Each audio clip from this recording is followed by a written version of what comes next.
Sadhu, sadhu, sadhu. Namo tassa bhagavato arahato samma sambuddhassa. Namo tassa bhagavato arahato samma sambuddhassa. Namo tassa bhagavato arahato samma sambuddhassa. Homage to the Blessed One, the Worthy One, the Supremely Enlightened One. Sadhu, Sadhu, sadhu, sadhu, sadhu. sadhu. Today also we are going to learn another sutta. So when we learn this sutta, what is clearly apparent is that how helpful it is for a person when in the sansaric journey he has tried to learn this Dhamma. Like if you put some effort into the practice today, say in this life, one day surely you would benefit.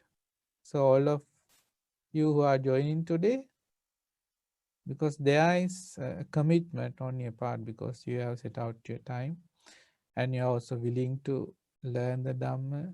And I see that there are some who join, many of you are joining frequently. So this effort and this desire to learn the Dhamma will definitely one day help you to realize the teachings of the Buddha. Because the things we discuss in these programs, you might not understand as it is in this life. They may seem difficult. But this is the Dhamma you have to realize one day. Nothing else. Like there is no something that you might find easier to understand or something that you would rather like to, because there is no other way. There is only one path, the noble eightfold path. So the practice in the noble eightfold path means one day you have to realize all the things we discuss in the sutta. The nature of the six senses, the nature of the four elements, and the dependent origination. What are the four noble truths? These are the things one day you will realize. And we talk of arahants and their experience of the nibbana. So one day when you fully realize the Dhamma, you will also experience the same thing. And you would also one day develop the four jhanas. Maybe in some cases, the 8 jhanas. You will also develop wisdom to such an extent that you will be freed of all the defilements. But that will not happen like spontaneously. It depends on your effort, the merits you accrue throughout your sansaric journey. And this opportunity you have got to learn the Dhamma, to live among noble friends, to learn the Dhamma in this manner, even in a time where the whole world is suffering because of a pandemic. So all these things are very rare opportunities. So gradually, if you collect the merits, if you bit and bit learn to practice wise consideration, develop your wisdom, and when you have time, try to practice meditation, try to be mindful. All of these things add up to that goal. So one thing you should have in mind is the determination, the unwavering effort to realize this Dhamma in this Gautama Buddha's dispensation. And if you have that mindset, that resolve, definitely like it is, all the things you do will be credited to that account, so to speak, the merits, the effort. So by way of all these things we do, we develop the 5 powers of the training: confidence in the Buddha Dhamma Sangha, then what? Virtue, Dhamma knowledge, generosity, wisdom. Or in other words, The Sekabala is described as confidence, hiriotappa, shame and fear for wrongdoing, then effort and wisdom. So these are the qualities you gradually develop and foster within yourself. So because of cultivating these qualities, one day you will be able to realize Dhamma. That is how all the disciples of the Buddha, even in the time of the Buddha, that's how they realize, because in the samsaric journey, they along on their own had put in a genuine effort to realize the Dhamma, a genuine commitment, and they reap the benefits. So no one else is going to do it for you. You on your own should do it. And there is no point in postponing this, because it is very rare, this opportunity. If you miss out on this, you are born in the four bad destinations, the plains of misery, where you have to suffer immensely. So we can't even fathom the suffering. Now think of your this life, in this lay life, the amount of tears you have shed, the suffering you have experienced, the unpleasant experience you have had to go through.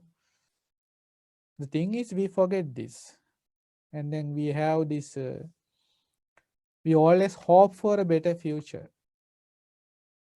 But when we look back at our life, there are many occasions that we have suffered a lot. And we also see people suffering, other people in this life, suffering a lot. So when you see these things, think this is the human life. I am a human being. Still, there's so much of suffering in this world. What if I was born among the animals, in the ghost world, in the hell worlds? So that is the place we are born more often than not in the samsaric journey. So we have to make the most of this opportunity. That is why we learn this Dhamma. And this sutta clearly exemplifies how important it is to practice the Dhamma. And one day these efforts will not be in vain. So the name of the sutta we are going to learn today is Dhatuvibhanga Sutta, a very deep Dhamma, but something that you can clearly relate to, because all of the teachings are about us. That is the beauty of the Buddha's teaching. It is about our life, how we interact with our life, how we should think, how we should not think, how we should use our wisdom, how we should not give into our ignorance. Likewise. So in Taxila, okay, in the time of the Buddha, in Taxila there was a king. The name of this king was Pukkusati. And in Rajagha there was, of course, King Bimbisara. You know, he was a stream entrant, a disciple of the Buddha. So from this kingdom of Taxila, traders come to Rajagha. That is the kingdom of King Bimbisara. So on one occasion, a group of traders, they were lords. So these lords, who were also traders, came from Taxila to Rajagha. It's a huge distance, a long distance, actually 192, 192 yojanas. Yojana is roughly 10 kilometers. So that amount to, one yojana is 10 kilometers, that means 1920 kilometers, the distance.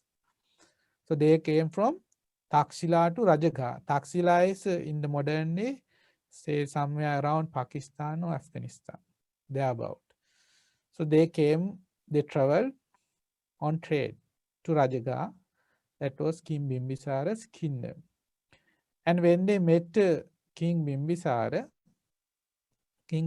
asked, "Who is the king of Taxila?" Then they replied, "It is Pukkusati, our king." So though these kings, they have not met yet, because of these traders came and went, they traveled between these two kingdoms. Gradually, the two kings got to know about of each other. Okay, there is such a king, and he's asking about me. So there was some conversation through the tradesmen. So they had some friendship. Okay. So one day King Pukkusati, along with these lords, he sent a gift to King Bimbisar. What of the gifts? It was 8 carpets, the finest carpet he could find in his kingdom. They were very rare. And when they were given to King Bimbisara, he brought his ministers and showed them and asked, "Are there such valuable carpets to be found in our kingdom, in Magadha, in Rajaka?" And they said, "No, king, these are very expensive. We don't have this with us. These are indeed very rare." So King Bimbisar thought, indeed, this King Pukkusat is a real friend. He's really fond of me, or else he would not have sent me such a valuable gift. So I have to respond in kind. So I have to also send him something that is extremely valuable. So the king is a disciple of the Buddha. He's a stream entered, and he knew what was the most valuable thing in the world. That is what? The triple gem. So what he did was he got some golden sheets to write on, and he inscribed the qualities of the Buddha, Dhamma, and Sangha. He wrote down the qualities of the Buddha, Dhamma, Sangha on these golden sheets and packed them nicely. And he placed these scriptures on a tusker, and along with the envoy of people, like entourage of people, he sent the tusker decorated, and on its back he placed the golden sheets inscribed in the Buddha Dhamma Sangha's qualities and sent it to King Pukkusati. And also he sent the message with the envoys that this what I send you today in this manner, this is something extremely valuable, extremely rare. So you have to treat this with respect. So when you read what is here in the scriptures, you have to keep it on a higher place. While you have to sit, take a lower seat. So that was the advice he sent along before reading the scriptures. So King Pukkusati accepted that gift with much respect. So he set the scriptures on a higher table and he sat on a lower seat and he read. What did he read? The qualities of the Buddha, qualities of the Dhamma, qualities of the Sangha. So see the respect they showed to the Buddha, Dhamma, Sangha. That is why we always tell you to like switch on the cameras and always be respectful. Even like this Zoom thing, I am not a real fan of this, but this is what we have under the circumstances, because when you like come to these programs, that is why I think monks even before Sai Uncle has told you to keep the laptop or everything it's on higher ground and sit in lower ground. So pay your respect when you learn the teachings of the Buddha. That's how you should learn the teachings of the Buddha. When you think that Buddha had to perfect the perfections, fulfill the perfections for 4 incalculable eons, that is innumerable, can't calculate this much of eons. That is why we say asankhya kappa, 4 incalculable eons plus 100,000 eons. He had to perfect the, we say parami, the perfections, fulfill the perfections to attain Buddhahood. Then only he could realize the Dhamma. So how much of respect we should have to the teachings of the Buddha?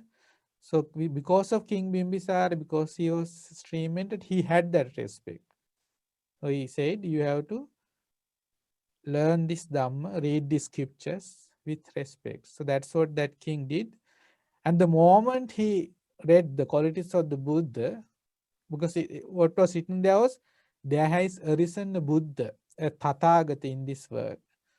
who is an Arhat, a Samma Sambuddha. Likewise, the qualities of the Buddha. So this was the message. Just by reading it and getting to know that the Buddha had arisen in this world, he forgot everything. Why? Because he had practiced the Dhamma in the past. He no longer wanted to be a king. So he gave up his kingdom. He gave up his, he didn't want to be the king anymore. And he left the palace. He told the ministers, okay, I want to ordain. And then and there he ordained himself, Kim Pukkusati. He donned the robes of a samana, we say, a monk, and he became a monk. I am becoming monk in the name of the Buddha. He has not seen the Buddha in person, but to the Buddha who has arisen in this world, I go for refuge. I consider him as my teacher. I am his disciple. Thinking in this way, he donned the robes of a samana and became a monk. And asked his ministers to see to the things of the kingdom, the duties of the king. And he left just like that. He left alone. He's a king. But in a moment, he was able to give up all the sensual pleasures and he left the palace. And on foot, now he's a samana, a monk. On foot, he came from Taxila to Rajaga. How many kilometers? 1920 kilometers. The king set off on foot, alone, with no one to attend to him, to meet his teacher, the Buddha, the Tathagata, Samma Sambuddha. So, Buddha saw this because Buddha is the compassionate one and daily he surveys the world. And if there is a meritorious person, it is said that the Buddhas, even if they are far, far away, the Buddhas see them. Only if they have merits. That is why in Mangala Sutta we come across Pubbecha Kata Punyata. It is taught as a blessing. That means to have done merits in the past life, that is a blessing. So it is because you have done merits in the past life that today you have this opportunity to associate with noble friends, to learn this Dhamma, even in a time of turmoil in the whole world, because in the past you have accrued merits, or else you don't get this opportunity. So the Buddha saw that Pukkusati left from Taxila and is now coming to Rajaga. But unfortunately, at that time, Buddha was in Savatthi.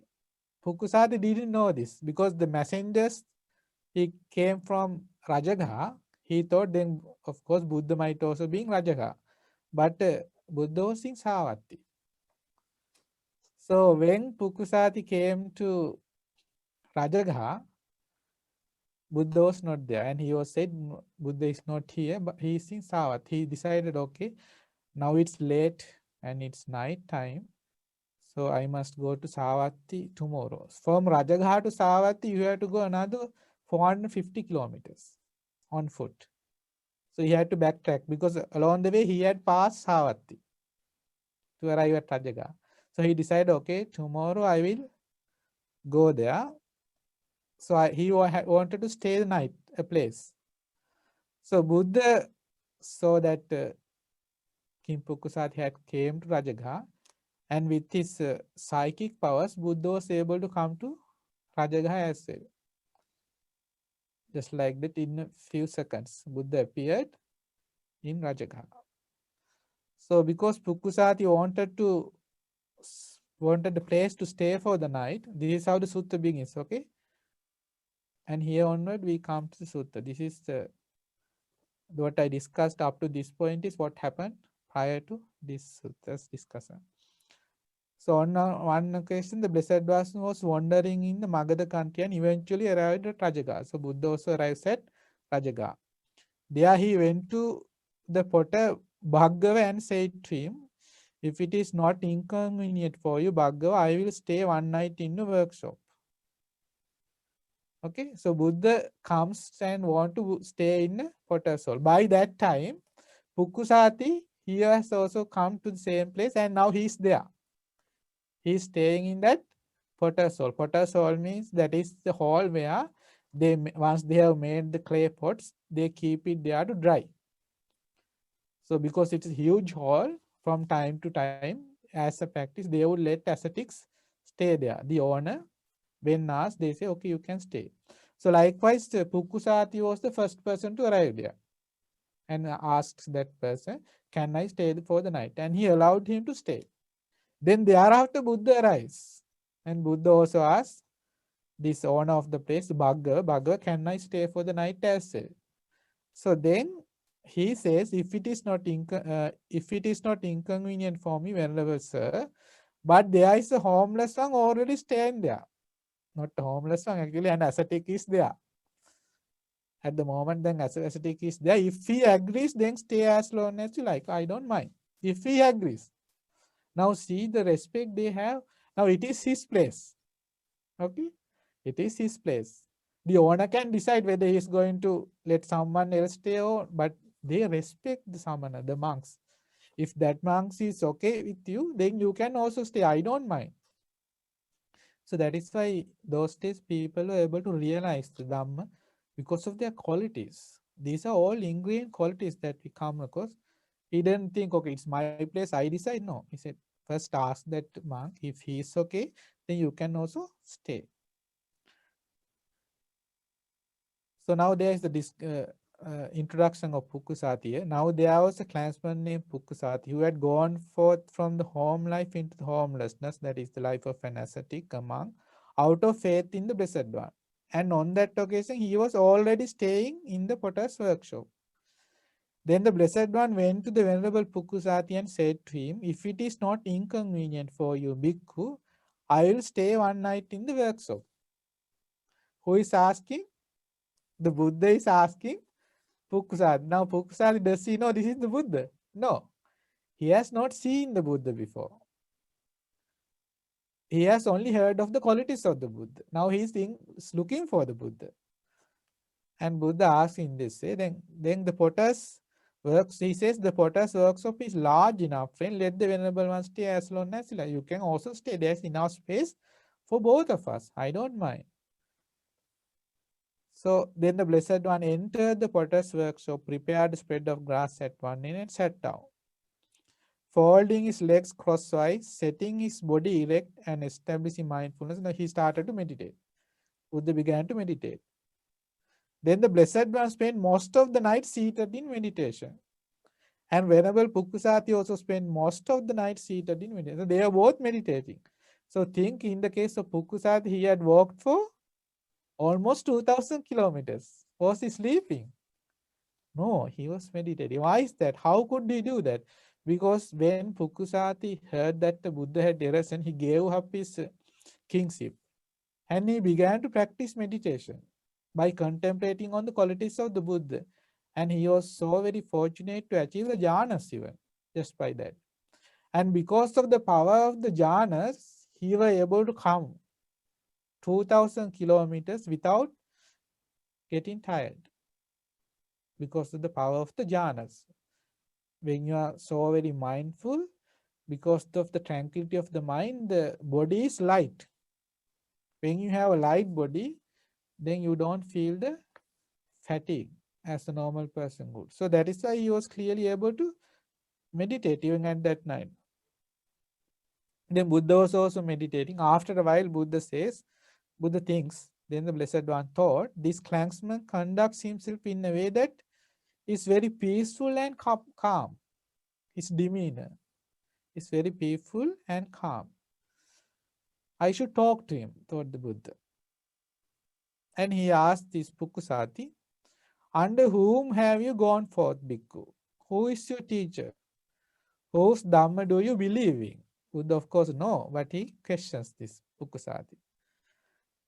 Then Pukusati answers saying, friend, there is the recluse Gautama.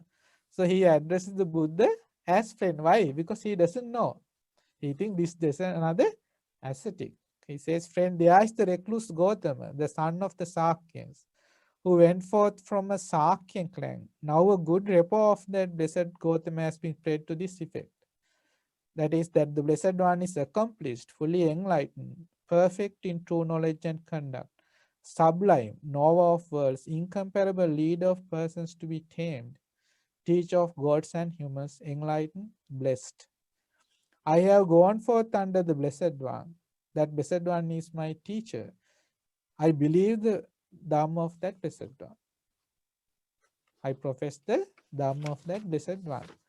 So in this way, it says about the qualities of the Buddha and his fame as being Arahat, the Tathagata.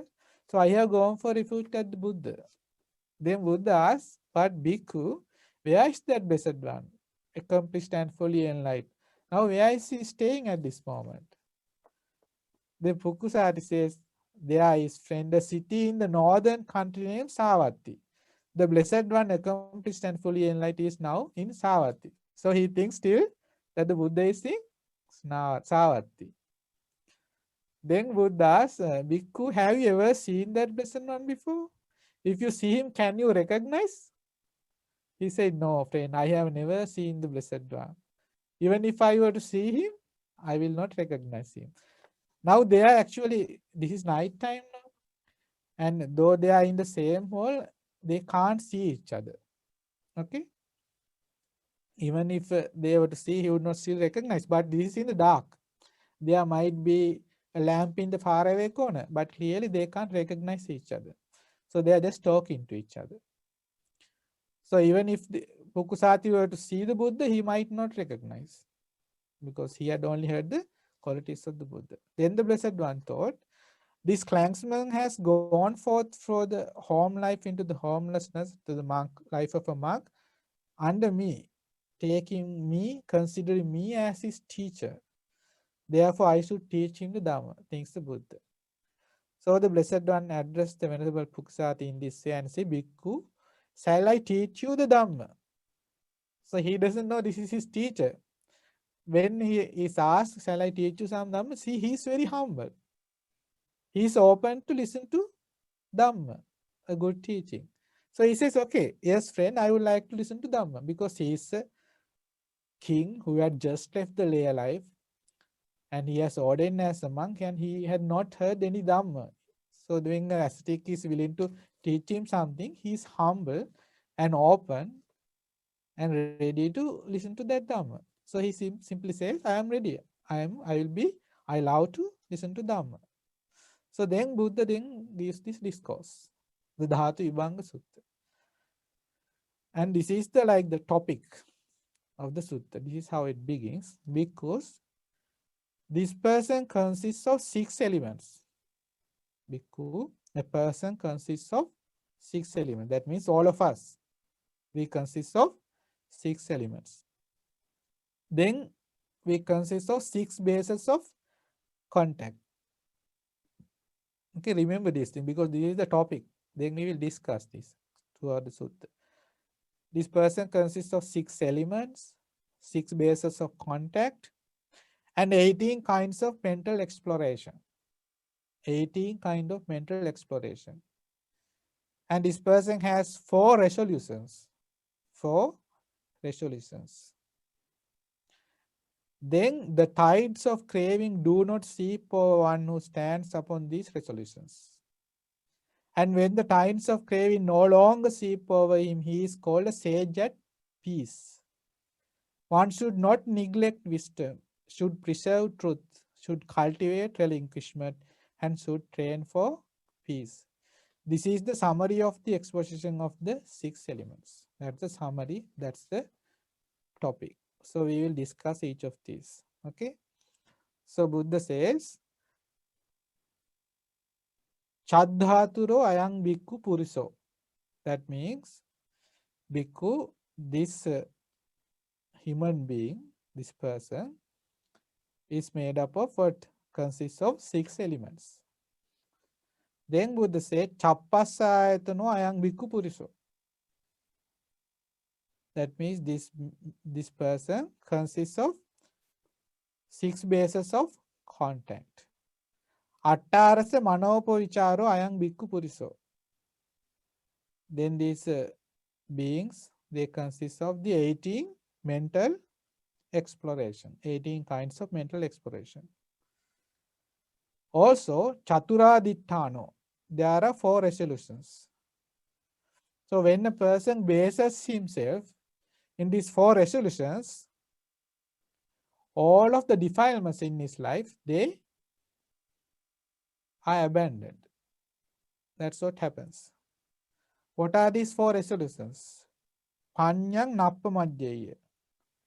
He does not neglect developing wisdom. That is one resolution. He is committed to developing wisdom.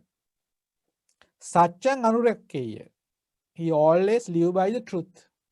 He protects the truth. That is the second resolution. Third resolution is chagang anubruheya. He practice relinquishment. He practice giving up. Santimeva sosikkeya. He always practice peace and calm. So that is the topic of this Dhatuvibhanga Sutta. So then we discuss each of it. First is Bhikkhu, this person consists of 6 elements. So it was said. And with reference to what was this said? What are the 6 elements you find in the body? Can someone say? 6 elements? What are the elements you find in your body? Huh? Don't have elements in your body? Earth elements, water Huh? elements, earth, Yeah. water, fire, air, space, and consciousness. Okay, those are the 6 elements. Okay, earth element, water element, heat element, air element, space element, and the element of consciousness. That is why it is said that people, the beings, persons consist of the 6 elements. But do we consider ourselves in that way? No. We say, we refer to a person by his name, no? We have Ronnie here, Asela, Dinil, Minupa, Taruni, likewise, Setumi. There are names, no? So in this way, that is how we refer. We don't see a person as 6 element. We don't see ourselves as 6 elements either. That is why the way you should train to think, if you want to give up the desire for this body, is quite different to the way we are used to think. So that is why it is a practice. That is why it is difficult. That is why it is called wise consideration. If you are able to say, think of there are certain people that scares you. Aren't there such people that you are rather scared of, that you would rather not associate with? But if you consider that person to made up of the 6 elements, would you fear that person? Huh? Would you have anger toward that person? Would you have lust toward that person? No. You would not identify him as a person. You are able to break down that person into 6 elements. Then you will not be scared of that person. You will not be intimidated by that person. You will not harbor anger toward that person, or lust for that matter. That is why it is thinking in this manner. You can be happy all the time. You can achieve lasting happiness. You can give up the defilements and enjoy peace and calm. That is why the teachings are there for. That is how you experience deliverance from suffering. So Buddha teaches us how to think, how to contemplate in this way, how to train our mind to think in this manner. That is what we learn in the suttas. So then Buddha says, the bhikkhu, this person consists of 6 bases of contact. So it was said. And with what reference to what was this said? What are the 6 bases of contact? Huh? Eye Eye contact, contact, yes. ear, Ear ear contact, contact, nose nose contact, contact, tongue contact, tongue contact, body body contact, contact, and mind contact. and mind contact. Okay. Okay. So these are the 6 types of contacts. 6 bases of contact. So that is another way of looking at this life. Because this person consists of 18 kinds of mental explorations. This I have taught you before. Haven't you learned this before? Yeah. We learned Yes. this. In which sutta? A joy. Huh? Yeah. The joy, Oh, joy, grief, equanimity. Very good. Like, that's correct to some extent. What is the sutta? And then We learned the multiply to the sutta, no? 6. In the Dhatuvibhanga Sutta, no? Dhatuvibhanga Sutta Bhante. Yeah. So this is with regard to the eye. Can someone say like how there are 3 mental exploration with regard to the eye? What are the 3 types of mental exploration you find with regard to the eye? Anyone? Because you all here, I remember you been here when you learned that. So, Anyone? so with the eye, it's either with joy, with grief, or equanimity. Yeah, this is how it happens. Okay. In Pali we say attarasa manopavicharo ayam bhikkhu puriso. Okay. This person is person consists of 18 mental explorations. Chakkuna rupan dissa somanasattaniyang rupang upavicharati. When you see a form that is pleasing, you see and then you linger upon that form. You think of it. You explore that Okay. form. And you again and recall that form. Whether it's pleasing, it is happened. And you see something unpleasant, then again you It's a contemplate upon grief. it. There's a thought process Contemplating attached to it. And then whether it is neither pleasant or unpleasant, then again there is the mental exploration. Someone give me a like real life simile, real life example for that. Haven't you experienced this? Seeing something and then whether pleasant or unpleasant or neutral?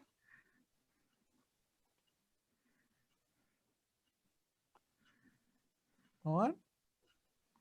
You have to talk like always these things doesn't register in your mind. I always talk and talk and talk for 1 hour, 2 maybe, and that's all. You listen, and you then you forget because we have discussed these things. Just like this, you have to train your mind to think and apply these teachings. So, Martha, can you say one of your experience mental explorations? Okay. I rather listen someone else. Okay. Okay, then someone else. Just say like the thing you have seen. Okay, you saw a film, a movie. You saw that from your eyes. Then don't you think about it after you watch the movie? You do. Yes. Yeah. It's That is beautiful. mental exploration. If it is pleasant, still you think of it. And the movie makes you sad and cry even. And still you think of it. And maybe years before you still think of it. Don't that happen? And there are certain things that are neutral, neither pleasant nor unpleasant. But still there's the mental exploration with regard to that. What else? Then what about the ear? Sound. Anyone? Yeah. Sound. Good singers. Or Example? it could be a song too, right? Like Yeah, it's a song.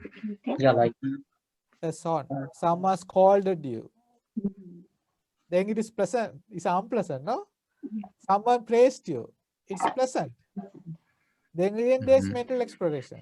Whether pleasant, whether unpleasant, whether neutral, someone just says something. You think about that, no? It's neither pleasant nor unpleasant, but the mental exploration is there. There's something you have tasted. You think I went to that restaurant, I had this, they had this menu and these things, and I enjoyed it so much, and you talk about it with your friends. Because you share that experience. That is what mental exploration. And with regard to the taste, with regard to the tangibles, someone just walked by you and brushes you like he nudges you, not intentionally, but you get angry and you think about it. It's a present context, still you think about it. Those things happen. It happens. That is mental exploration. So if you are mindful, you can see these things happening in your life. And all the time, that is wise consideration. That is how you have to train yourself to think, see this life according to the teachings of the Buddha. And all of these things you experience through eye, ear, nose, tongue, and body. Later you can contemplate with the mind, because these things become a mind object. You can recall each of these experience. And that also become, then it can be pleasant or unpleasant or neutral. So with regard to the mind also, there are 3 mental explorations.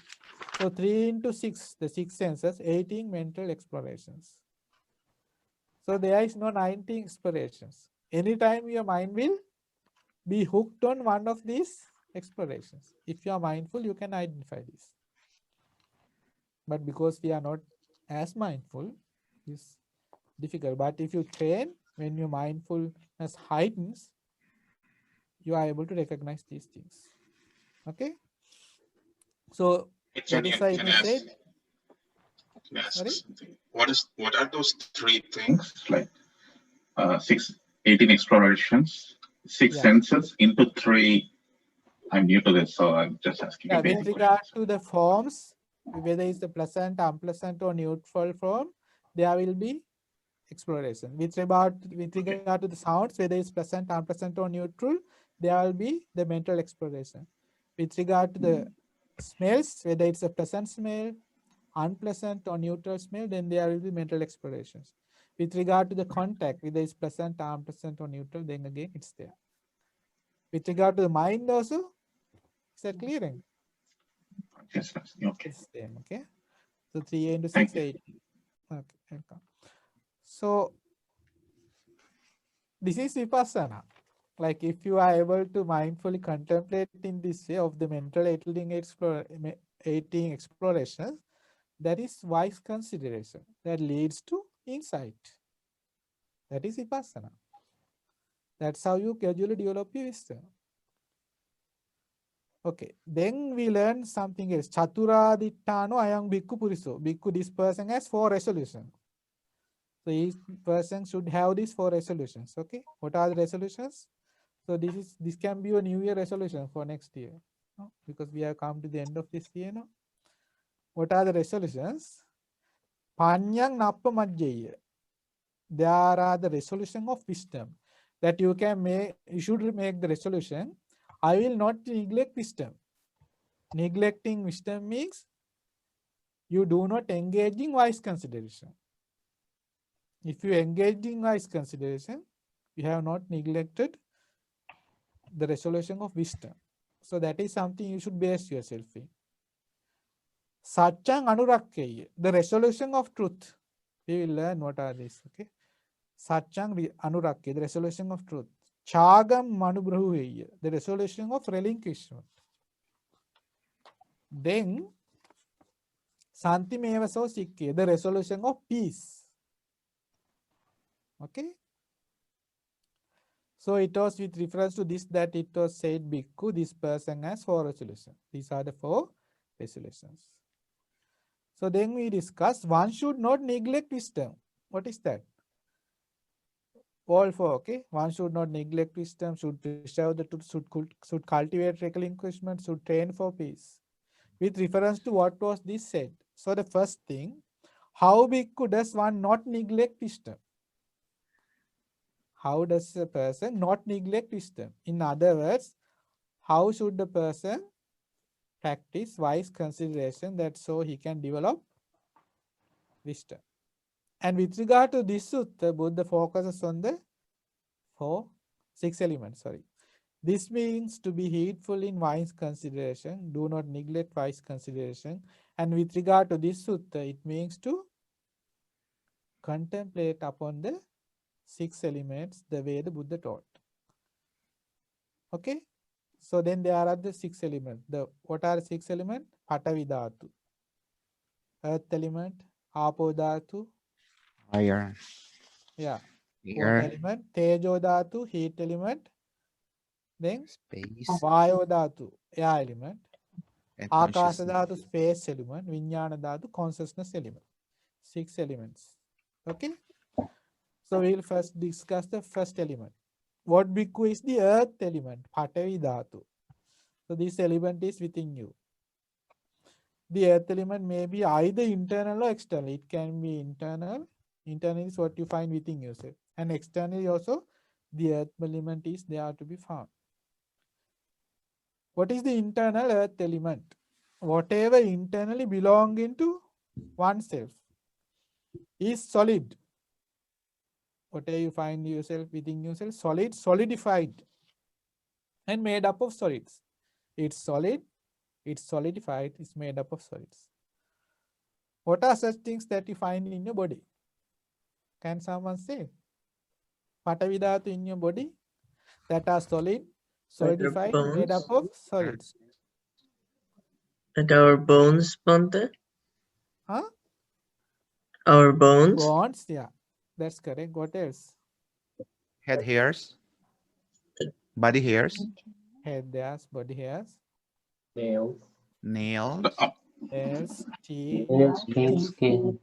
organs, skin, sinews, flesh, bone marrow, kidneys, heart, sinews, liver, diaphragm, heart, spleen, liver, lungs, diaphragm, intestines, spleen, mesentery, lungs, contents of the stomach, feces, or whatever else internally that you find belonging to oneself is solid, solidified, and made up of solid. This is called the internal earth element. Now, both the internal earth element and the external earth element are simply the earth element. That is what you have to understand with wisdom. What is internal, that is the earth element, and what is external, that is the earth element. They are both the same. One and the same. That is why when you comb your hair, what happens? Think of all the strands of hair that has fallen to this date. What has happened to them? All the hair that was cut off when you went to the barber, what happened to them? With the mixed up with Huh? Where might they be at the moment? the external. Yeah, they are with the external earth element. They became soil. What became of the nails you had? Huh? The nails, the fingernails that you cut off, the nails, they also, yeah, they became soil. They disintegrated and became the soil. So these things, though we consider these things to each of these elements, to these Patavi Dhatu that we find the earth element within us to be me, mine, myself, in reality, though we identify a self here, it is the same earth element that is to be found in externally. It's the same thing. That is why we can like donate organs. And there's such a thing like the organs can be donated and you can have another person's organ. Why? Because that's earth element. No? Because they are all solids, solidified, made up of solids. So in this way, you have to think that now both the internal earth element and the external earth element are simply the earth element. And that should be seen as it actually is with proper wisdom.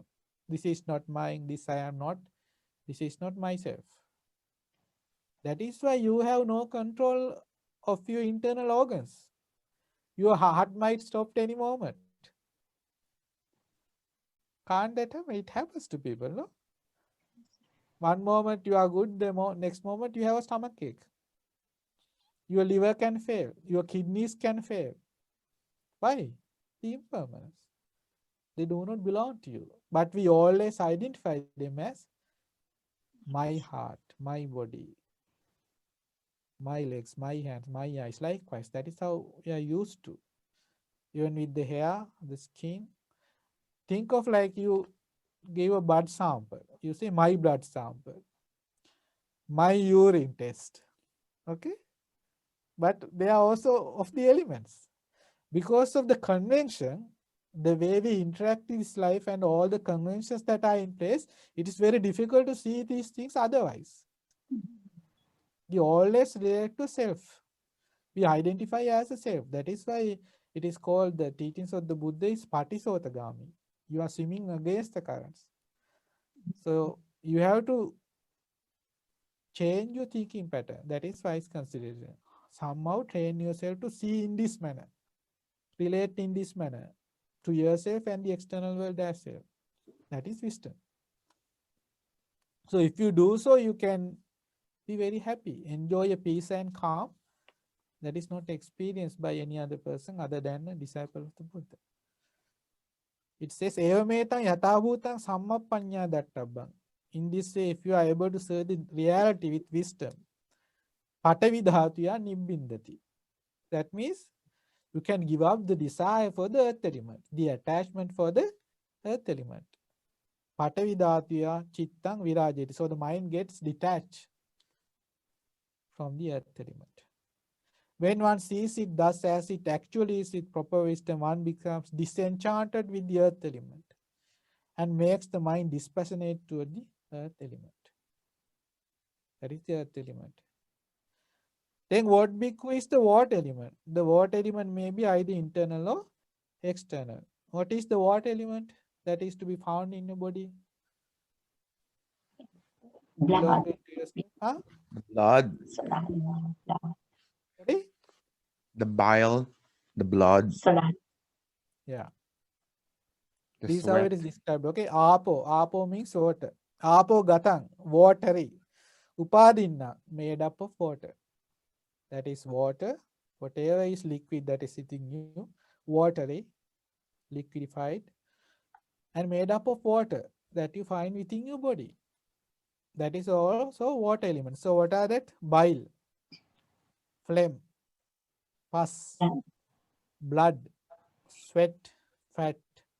Tears, grease, spittle, snot, oil of the joints, urine, or whatever else internally belonging to oneself. That is water, watery, made up of water. This is called the internal water element. So do you have control over these things? Your blood flow? No. Huh? No, The Swami. saliva? No, Swami. When you get old now, because most of you are young, you have some control over your saliva glands. But when you get old, the saliva just drips. It's the same with very young kids. Because there is no control in reality. Because the strength of the body, there is some control, but actually there is no control in the blood flow. Think when tears well up in you because of emotion, when you feel sad, can you control them? No. And say you go to sleep, and when you get up, there is mucus in your eyes. Okay, there is crust that is formed in your eyes. There is eye wax. So what you say eye wax? So you normally say mucus. Why is that? How is mucus formed throughout the night? Just like we are now, like we are awake now. All the time there is tears formed in the eyes to keep the eye wet, to prevent it from drying up. So at the night time also constantly tears are created, and also some oil. So they, because that eye is shut, they gather up, then they form as crust or mucus. So can you stop this process of tears being created? No, it is a continuous process. So we can see the water element within us, we have no control over that. And when we get old, we lose bladder control. And also when you have certain sicknesses of the, we say our veins, then what happens? You use your bladder control. You can't control your movement of the bowels. You defecate without knowing. So all this happens why? Because you don't have control of this body. Okay. So you have to understand that without identifying as a self, that this water element is there within ourselves, that we have no control, because it does not belong to us. If it belonged to us, if in fact it was something that we can exercise control over, we can say, may it be thus. May it not be in this way, may it be in this manner. But we can have that. That is why we have to consider now both the internal water element and the external water element are simply water element. It's the same. Without thinking this is my blood, my saliva, my snot. Like when snot flows from your nostrils when you are sick, when you have a cold, can you stop that? Can't. So if you think wisely, you can understand that there is nothing in this body that we exercise control over. That is why there is no self. So, and that should be seen as it actually is with proper wisdom. This is not mine, this I am not, this is not myself. Think now, do you like to sweat? No one likes to sweat, but can you prevent from sweating? You might take a wash, okay, bath or whatever, and in few minutes, few hours, you are again sweating. If it's humid, if it is if there's a scorching day, then there's sweat. No one wants to sweat, but you sweat still. That is the nature of the body. You can't control. When one sees it thus as it actually is with proper wisdom, one becomes disenchanted with the water element and makes the mind dispassionate toward the water element. Okay? Then you do not desire the water element. So you have to train your mind to see the body as made up of these elements. Or else what happens is, because there is ignorance. What is ignorance? Ignorance is not knowing the reality of these elements. That they are impermanent, they are things we cannot control. If you do not know this, that is ignorance. And because of ignorance, and we are not able to see a person as made up of these elements, even a person who doesn't look that much beautiful, you might consider that person to be a beautiful person. Even a person who really stinks, you might think, he smells really nice. Why? Because of ignorance. That's what happens when you fall in love. You are blinded to the reality. That is why we are attached to our body and we are attached to the body of others as well. That is lust. Why? Because we are not aware of this true nature. Think of the filth in your body.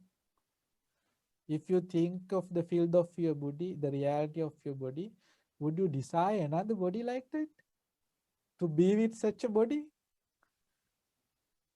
But people are always willing to do that. They're looking for the best body that I can find, that for I can live my whole life. So it is that something everyone looks for. Why? That is ignorance.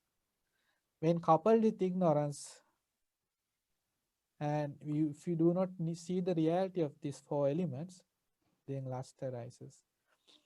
And the defilements foster. So that is why Buddha teaches us to think in this manner, to practice wise consideration. So that is with regard to the water element. Then what is next? Heat element. What bhikkhu is the heat element? The heat element may be either internal or external. Okay.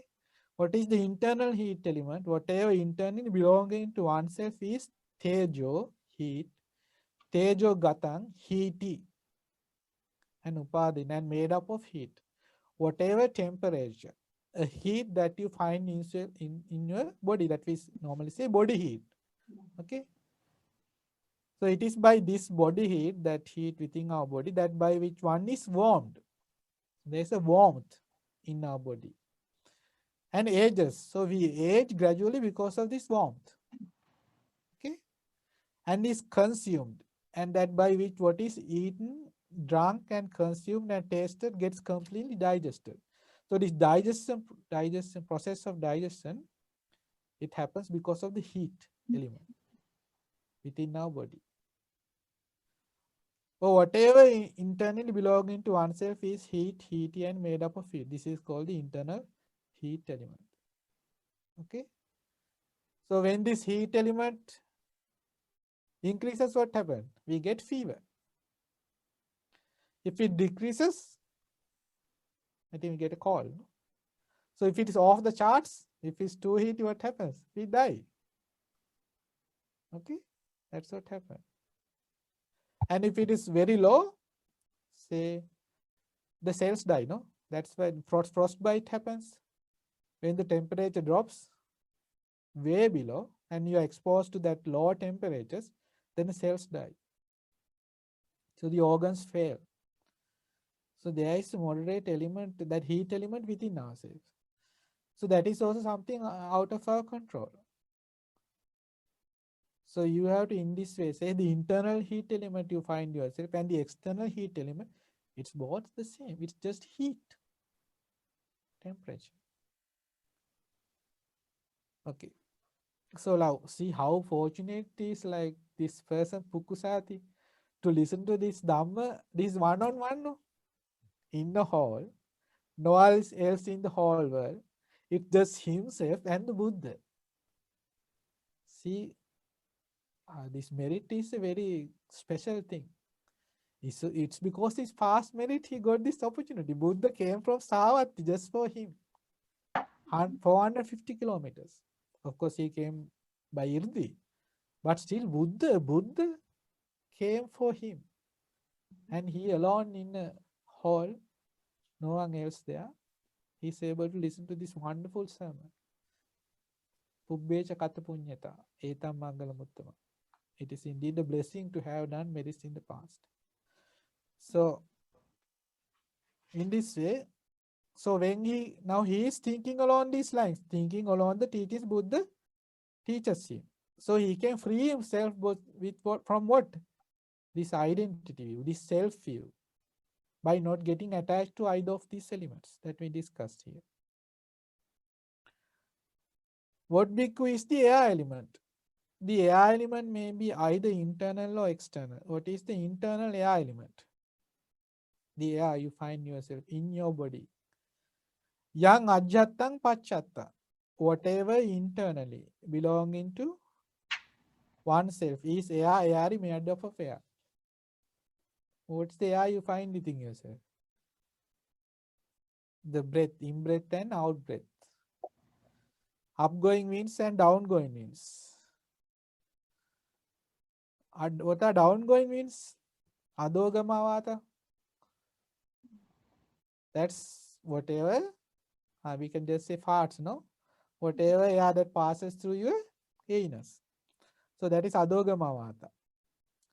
Then winds in the belly. There is wind in the belly, stomach. Wind in the bowels. Winds that course through the limbs. In-breath and out-breath. Or whatever else internally belonging to oneself. Whatever air that is within you. The air that is within you and the air outside is the same, isn't it? This is, I think, a good opportunity for you to understand the same thing. Like with regard to the earth and water, you might not understand quite as. But the air, it is the same air you breathe in and out. So there can't be any other sort of air within you. It's the air element. It's the same to the other elements as well. So it is the earth element. So you have to, now both the internal and air element and the external air element are simply the air element. And that should be seen with wisdom. And you understand with wisdom, this is not mine, this I am not, this is not myself. And when one sees it in this manner, with proper wisdom, one becomes disenchanted with the air element and makes the mind dispassionate towards the air element. That's the air element. Then the space element. Space element is also both internal and external. Then in your room, there is the space element, no? If there was no space element in the room, what happens? You can't be there. They have a room. They have a space for you to be there. So that is their space element. Is that space element permanent or impermanent? So imagine all the participants of this Zoom meeting coming into your room. What happens? The space becomes more or less, it changes. It becomes impermanent. So the internal space element and the external space element, it is also the same. So what is the internal space element? Whatever internally belonging to oneself is space or spatial and made up of space. That is the whole of the ears, wholes of the ears. Okay, the nostrils. These are space.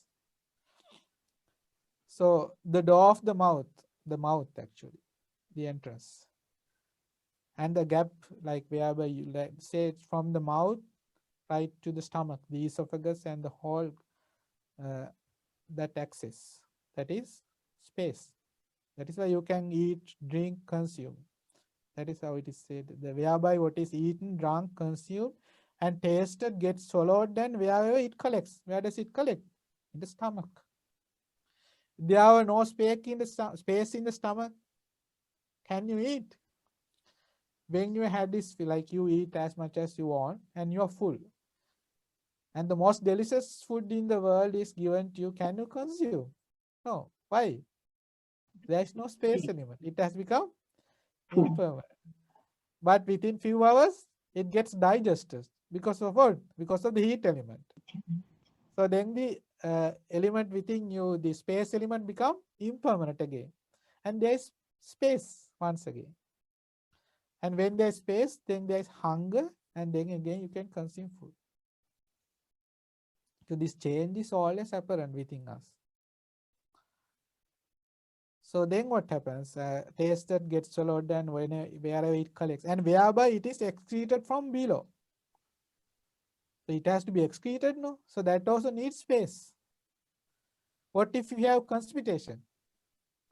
Constipation happens when there is no space for the excrement to pass. So then what do you do? When you have constipation, you administer enema, no? You administer enema. So then that enema creates space and the excrement passes. Isn't this the true nature of the body? This is what happens. But we are not used to thinking in this manner. Okay? So that is why it is said, this is Buddha's words, like Buddha said, and whereby it is excreted from below, or whatever else internally belonging to oneself is space, spatial, and made up of space. This is called the internal space element. So in this way, the internal space element and the external space element, they are both the same. Okay. So sometimes when, say, there is constipation, then air element fills up in the stomach and you suffer a lot. The pain is unbearable when that happens because air doesn't like it doesn't pass through from the back and you can't pass through it from your mouth. Somehow it swells up in the body. And that's excruciating pain if you have experience. Then that's when you do virek. I don't know what to say. Some laxative is used there to get rid of that air and to clear up. So you have to create the space. So all in all, when you consider all these things going on in the body, what you find is the elements. Elements ever changing. And sometimes you are healthy, sometimes you are sick. And all the time where there is impermanence, there is what? There is suffering and non-self. That's what you have to realize. So you don't have to like, all the things you have to realize is within you, right there in front of you. All you have to do is use your wisdom according to the teachings of the Buddha. So here we discuss now 5 elements with the exception of the 6th element, that is the element of consciousness. So by now Pukusati has fully realized the true nature of the form, this physical form, right? Because we discussed Patavi, Apo, Tejo, Akasa, Vayu, earth element, water element, heat element, air element, and the space element. That is all with regard to the form. So now we have to discuss what the consciousness element. So he has now given up attachment to all of the form, Pukusati. By contemplating in this manner, he was able to give up with wisdom, understand the reality. Now all that is left in Pukusati is the consciousness. And Buddha then teaches with regard to the consciousness. Because Buddha sees the transformation happening within Pukusati when he teaches the Dhamma. So then Buddha focuses on consciousness element. Tenata viññāneni kiñ jānāti. What do you identify with consciousness? What did you perceive, recognize? Sukhaṅ ti vijānāti. You recognize pleasant feeling. Dukkhaṅ ti vijānāti. You recognize unpleasant feeling. From what? Consciousness. That is why consciousness is there for. What consciousness is, it specifically identify each things. What does it specifically identify? It specifically identify pleasant feeling as pleasant feeling. Consciousness specifically identifies unpleasant feeling as unpleasant feeling. Adukkhama sukhanti pi vijānāti. So consciousness specifically identifies feeling that is neither pleasant nor unpleasant as being neither pleasant or unpleasant feeling. It's a neutral feeling that is also identified through consciousness. And in Kajjaniya Sutta, we also have it stated that with consciousness you identify sweetness, bitterness, and saltiness. All this you identify through what? Consciousness. And here Buddha describes it is with consciousness you identify pleasant feeling, unpleasant feeling, neutral feeling. Okay? So it is how this, then there remains only consciousness, purified and bright. What does one cognize with the consciousness? One cognizes this is pleasant. One cognizes this is painful. One cognizes this is neither painful nor pleasant. Then Buddha goes on to describe how contact arises and ceases in the sense faculties. Okay? So sukhaṅ vedanaṅ vediyamāno. So when a person experiences a pleasant feeling, sukhaṅ vedanaṅ vedayāmiti pajānati. He recognizes, okay, this is a pleasant feeling. So when you experience a pleasant feeling, you mindfully recognize, okay, this is a pleasant feeling. Tasseva sukha vedaniyassa passassa nirodha. So this contact that gives rise to this pleasant feeling, when this contact ceases, then this pleasant feeling also ceases. Okay, that's the meaning. Yang tajjang vedayitan sukha vedaniyam passang paticca uppanna sukha vedana. Because of pleasant contact, there arises pleasant feeling. Sa nirujjati. When the pleasant contact ceases, pleasant feeling also ceases. Sa upasammatati pajanati. And mindfully he sees these feelings in this way, they subside. When pleasant contact arises, pleasant feeling arises. When pleasant contact subsides, ceases, pleasant feeling ceases. So in this way, we have to understand independence on the contact to be felt as pleasant, there arises a pleasant feeling. When one feels a pleasant feeling, one understands, I feel a pleasant feeling. One understands, with the cessation of that same contact to be felt as pleasant, its corresponding feeling, the pleasant feeling that arose in dependence on that contact to be felt as pleasant, ceases and subsides. That clear? With regard to the painful feeling, it is the same. When there arises a painful contact, there arises a painful feeling. When that painful contact ceases, the corresponding painful feeling ceases.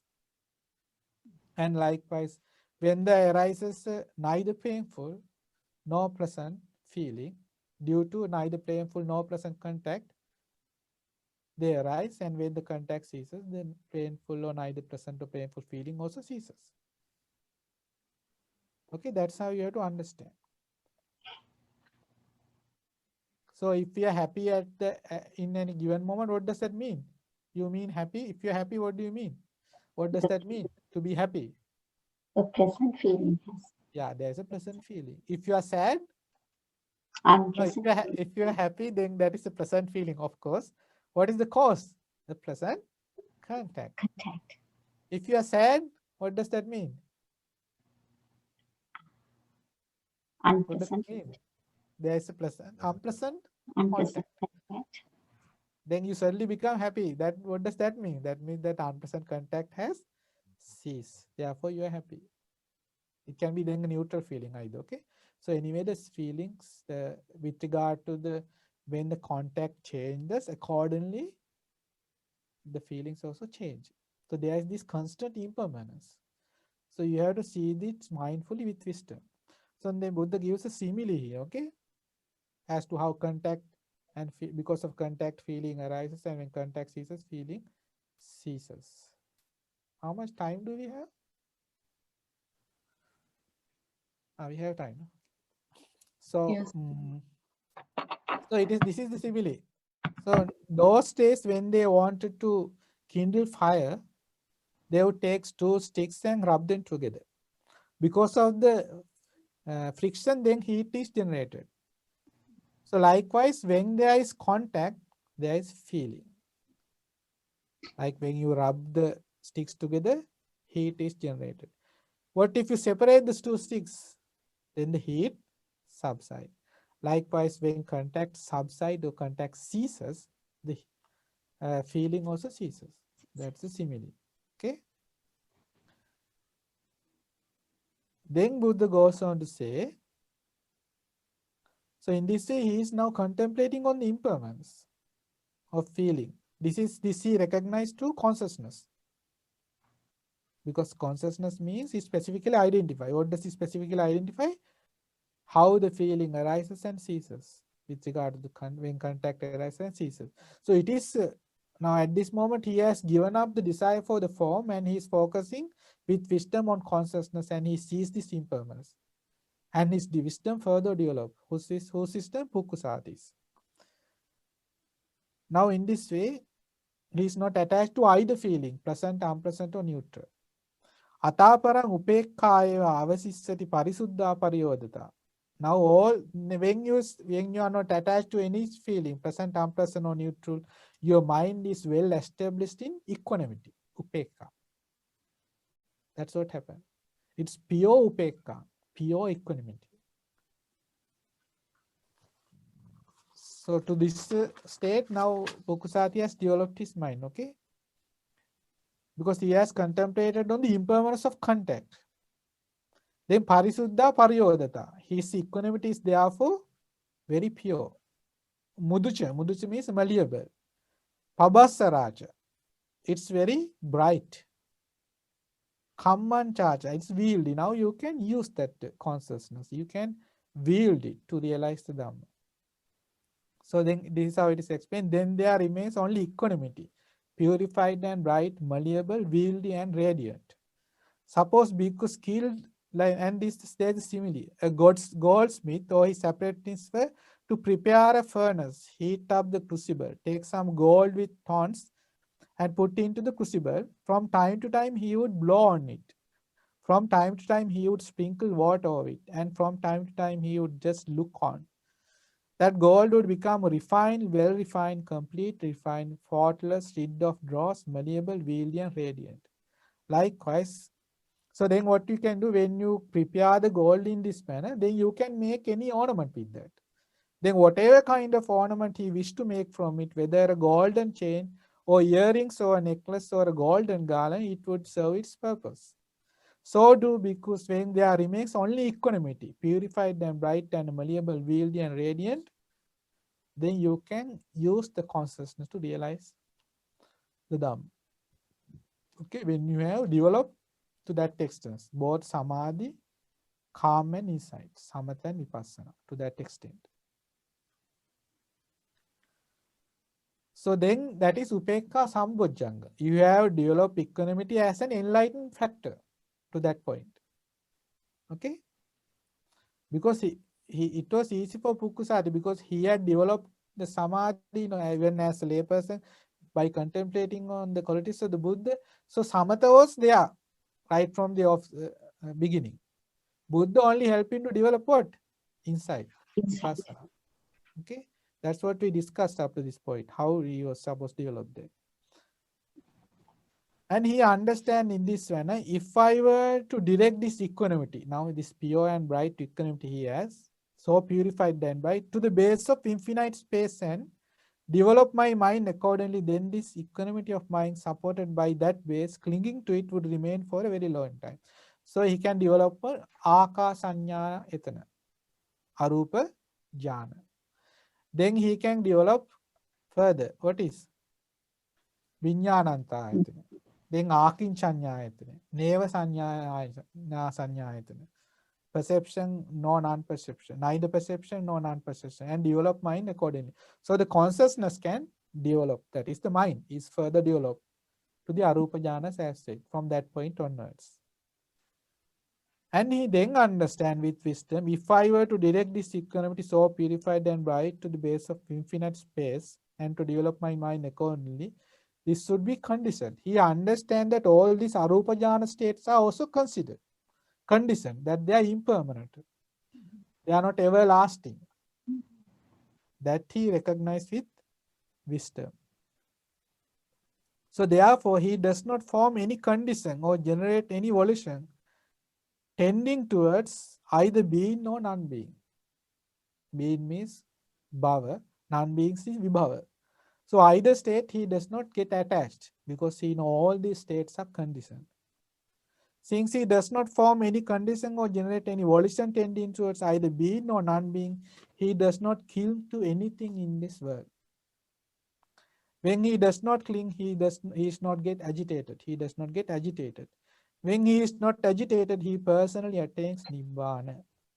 He understands in this way, birth is destroyed. The holy life has been lived. What had to be done has been done. There is no more coming to any state of being. That is how you become an arahant. So in Pali it is so anabhisankaranto, anabhisanchetayanto, bhavayava, vibhavayava, kinchi loki upaditi. In this way, he does not get attached to anything in this world. Anupadiyang na paritasati. He does not get agitated because he relinquishes all attachment. Aparitasang pacchantang jeva parinibbayati. Because he does not get agitated, he attains parinibbana. Hina jati, he know I will not be reborn again. This ascetic life, the purpose of this monk's life has been fulfilled. There is nothing more I have to do to attain Nibbana. So then once he has become an arahant, if he feels a pleasant feeling, he understands it is impermanent. There is no hold into it. There is no delight in it. If he feels a painful feeling, he understands it is impermanence. There is no hold into it. There is no delight in it. If he feels neither painful nor pleasant feeling, he understands it is impermanent. There is no hold into it. There is no delight in it. If he feels a pleasant feeling, he feels it detached. So he experiences pleasant feeling. Even arahants, they experience the pleasant feeling, but they are always detached. If he feels a painful feeling, he is again detached. If he feels a neither painful nor pleasant feeling, he feels it detached. There is no attached to the feeling, but yet he experiences the feeling. Why? Because there is contact. Even in the case of an arahant, there is contact. When he feels a feeling terminating with the body, he understands, I feel a feeling terminating with the body. That means these feelings he feels, it is there only because the body is there. As long as this physical body, this physical form is there will be feeling. When the physical form is no more, there is no feeling. On the dissolution of the body with the ending of life, all that is felt, not being delighted in, will become cool right there. That means when this body dissolves, all the feelings naturally they subside. Until then, there will be pleasant feeling, unpleasant feeling, neutral feeling, but the arahants, they are not attached to them. But they feel. Because just an oil lamp burns in dependence on oil and wick, and when the oil and wick are used up, if it does not get any more fuel, it is extinguished from the lack of fuel.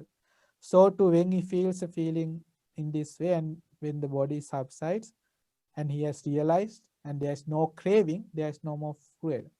Therefore, the feelings subside. On the dissolution of the body with the ending of life, all that is felt not being delighted in will become cool, right? The cool means they subside. Therefore, a bhikkhu possessing this wisdom possesses the supreme resolution of wisdom. Now, when he become Arahant, because in the beginning we talked about the four resolutions, as an Arahant, you experience supreme resolution of wisdom. For this bhikkhu is the supreme noble wisdom is gained by them, namely the knowledge of the destruction of all suffering. Okay, and then it is said his deliverance. So the deliverance of an Arahant, it is based on what? It is based on the truth. And Buddha says here, for the nature of what is false, if there is something false in the world, it is empty, mosa dhamma. And the nature of what is true is that it is akuppa. The truth in this world, it does not change. The lies in this world, they change. Because all the nature of the things that are false means that they are empty and they are subject to change. But the truth is akuppa, unchanging, constant. That is nibbana. Because the nibbana is the final deliverance from change. Nibbana liberation does not change. Everything else in this world, they change.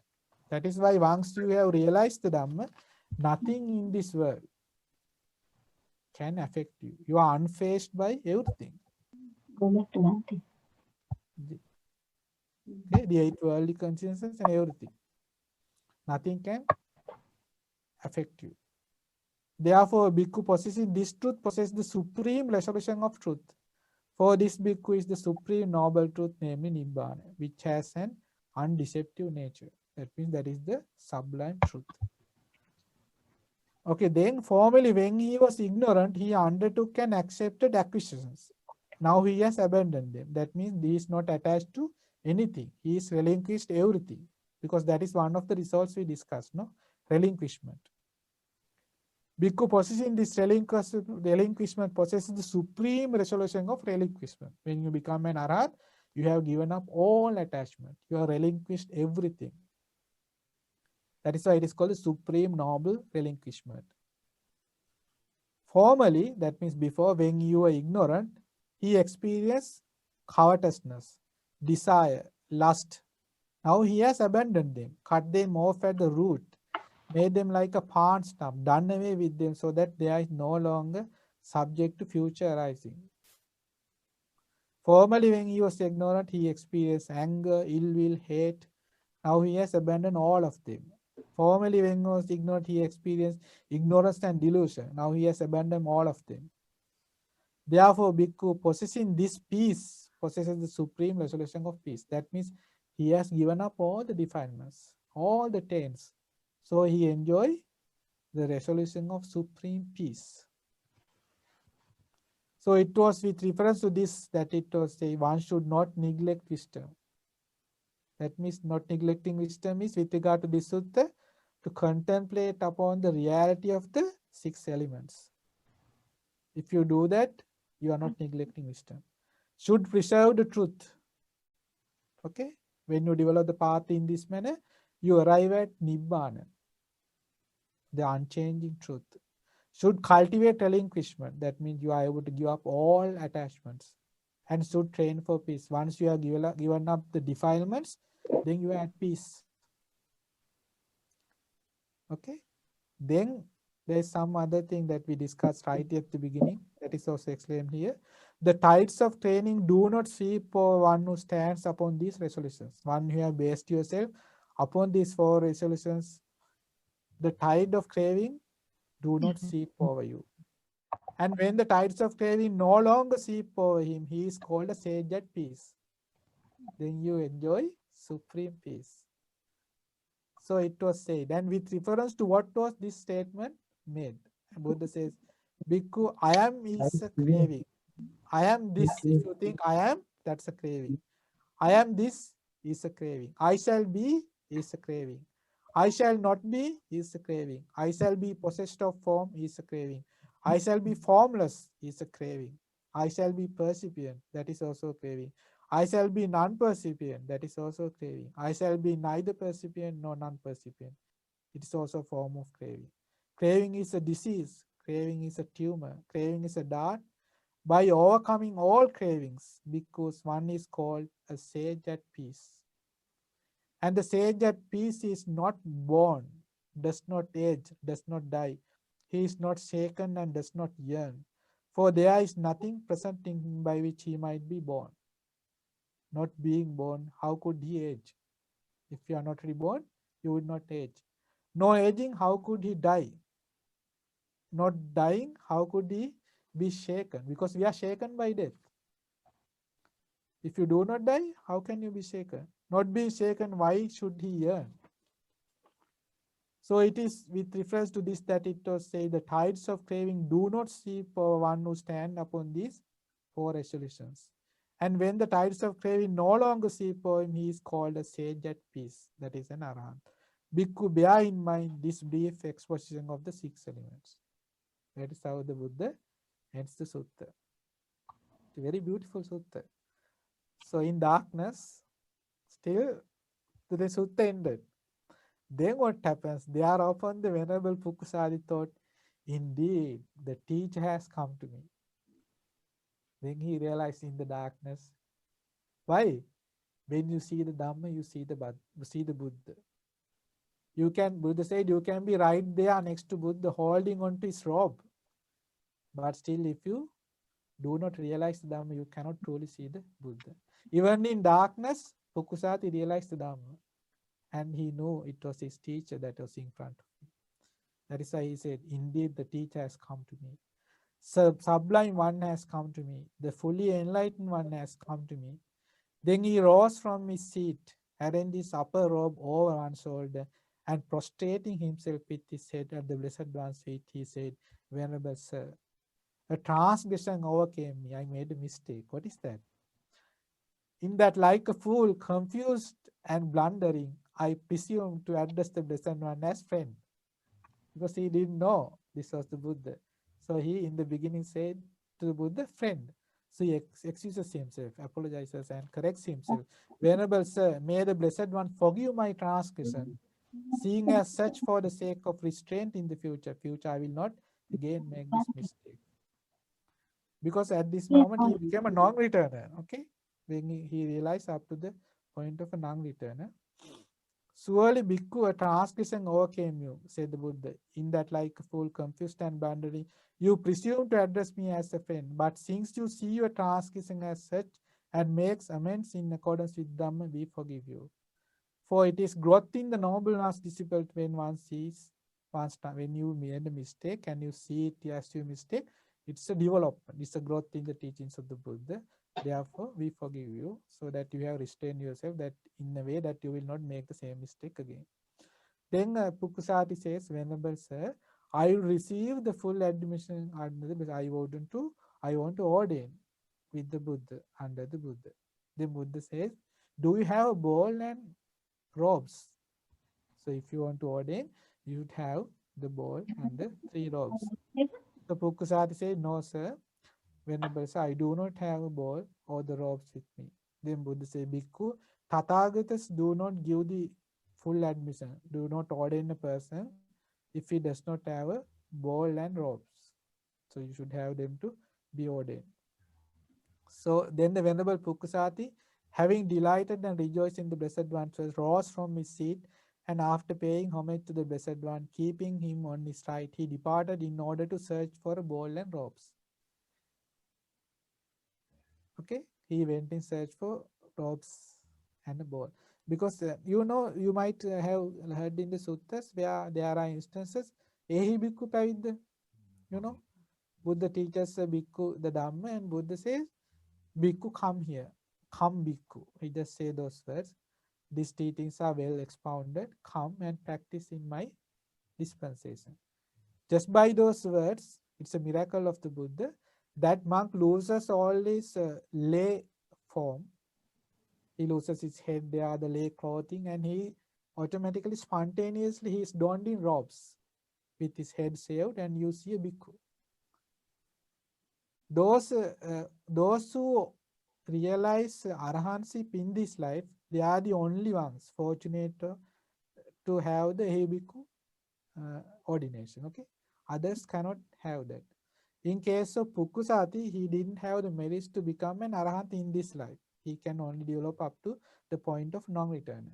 So he didn't have that luxury of becoming a Ehibiku monk.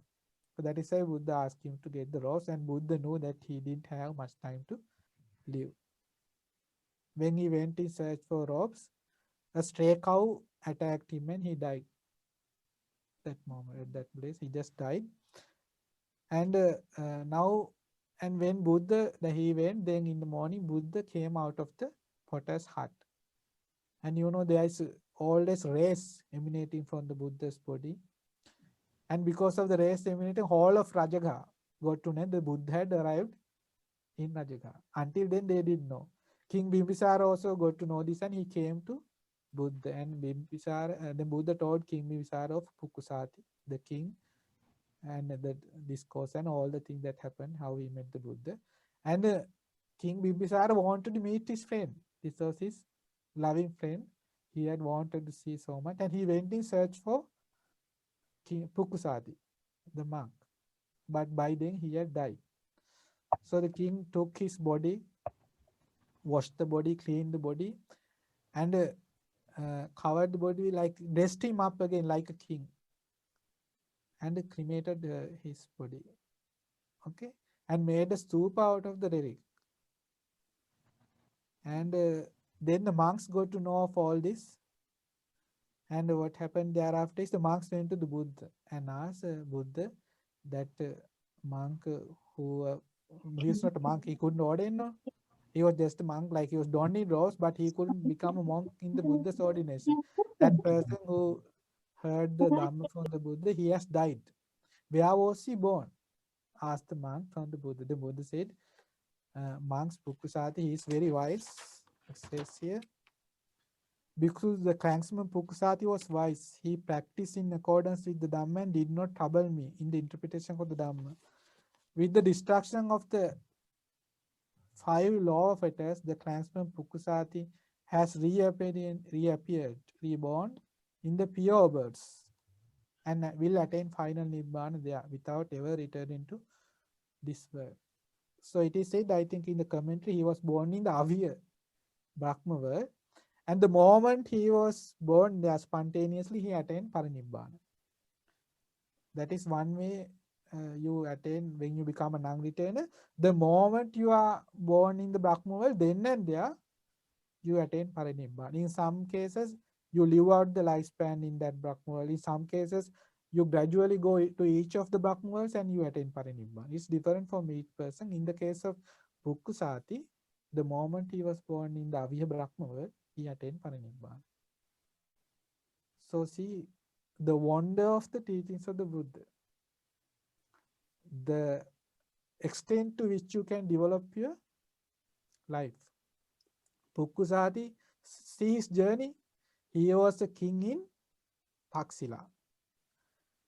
And he heard the teachings of the Buddha in where? In Rajagha. 2000 kilometers away from his birthplace maybe. And he attained Parinibbana where? In the Avya Brahma world. So that is the wonder of the teachings of the Buddha. That so we should be inspired by these teachings. We might not be able to realize this and to understand them, because these are very fruitful, you know. Isn't these teachings fruitful? Because Pukusati, he was able to realize the Dhamma at the end of this discourse. So one day also, if we are able to develop, because we can contemplate upon the 6 elements as we learn today in this sutta. So gradually our wisdom would also develop. So one day we can all realize the teachings of the Buddha. So may we all have the good fortune to realize this Dhamma in this Gautama Buddha's dispensation. Sadhu, sadhu, sadhu. Okay, any questions?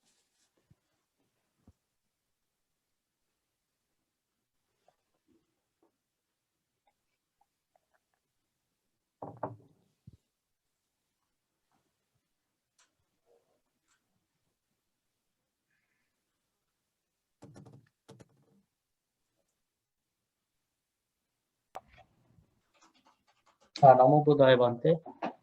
Bante, we have a question.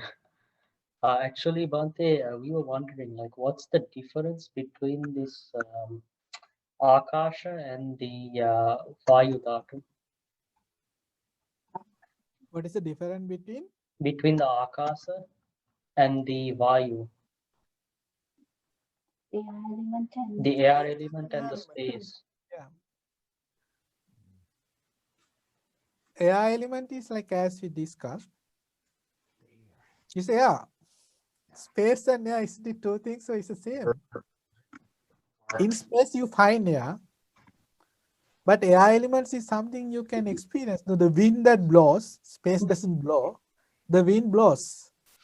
That is why we call the in-breath, the out-breath, yeah. the wind that moves through the bowels, through the wings. It is something that blows here and there. Yeah. Because the internal earth element, the internal air element and the external air element, the same, no? You can clearly understand the external air element. So space and air, two things. Okay? Okay, Sadhu. Anyone else?